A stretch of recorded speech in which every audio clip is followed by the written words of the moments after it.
Hello, it's time for another episode of Discipleship Today. My name is Bob Benson. I pastor Christ Lutheran Church in Bemis Point, New York. We're actually situated in Greenhurst, right across from the Ellery Town Park on the corner of Dutch Hollow and 430. We've been in our building there, converting it and doing a work in people's lives. And it's been a thrill to be part of that. What we've been doing is we've been going through some scriptures and talking about what roots us in discipleship. And we're in the middle of a series where we're talking about the roots of discipleship. Today I'm going to talk about two different roots of discipleship. Discipleship needs to be done in community. And what I mean by that is you need to be in a community of believers, like-minded believers, where believers can grow with each other and learn more about God. When we have a community of believers around us, we can grow. And we need to have that interaction with other people, not just our disciples, but our disciplers, all pulling the same direction. And that's the pattern that Jesus laid out for us. He gathered 12 guys around him and started teaching them.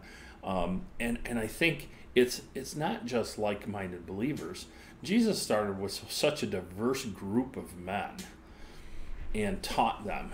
I would have liked to have been a fly on the wall and hear some of their conversations. They were from such different political, economic ends of the spectrum, but yet they came together in their belief of Jesus Christ. And really, that's what we need. I just heard recently a story of a couple.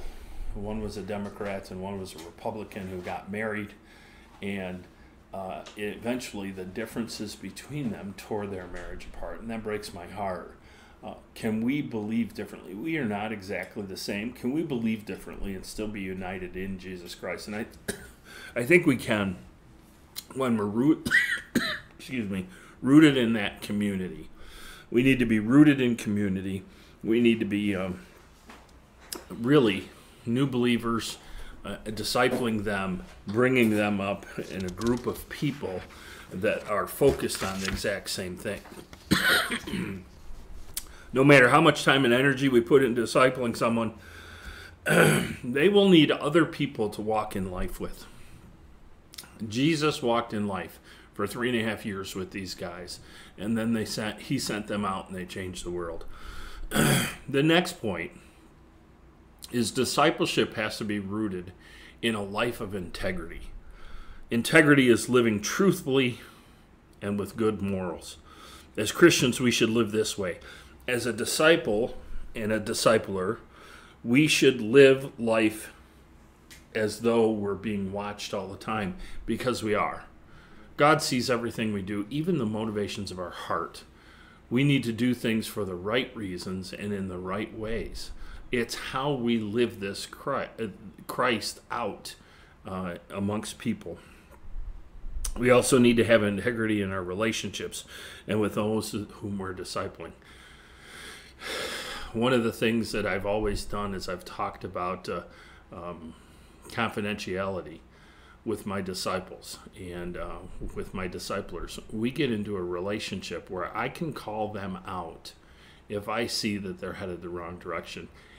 And I always allow them to be able to say the same thing to me. If they see me doing something that's not in my integrity, to call me out on it. And we need that. It's iron sharpens iron. We need to be discipled and being discipled. We cannot expect others to live in a way that we are not willing to live in ourselves. The time that I spent as a supervisor in my work life, I really never asked my guys to do anything that I wasn't willing to do myself. We lead by example. We get involved, we roll our sleeves up, and we go to work. And that's the kind of integrity that we need to have. Just because we've climbed the ladder doesn't mean that we don't have to clean the toilets. Those are the things that we need to do. We need to stand fast in our integrity. And I would encourage you to live a life of discipling and being discipled in community and in integrity. So for Discipleship Today, my name is Bob Benson. Thank you for taking the time to watch.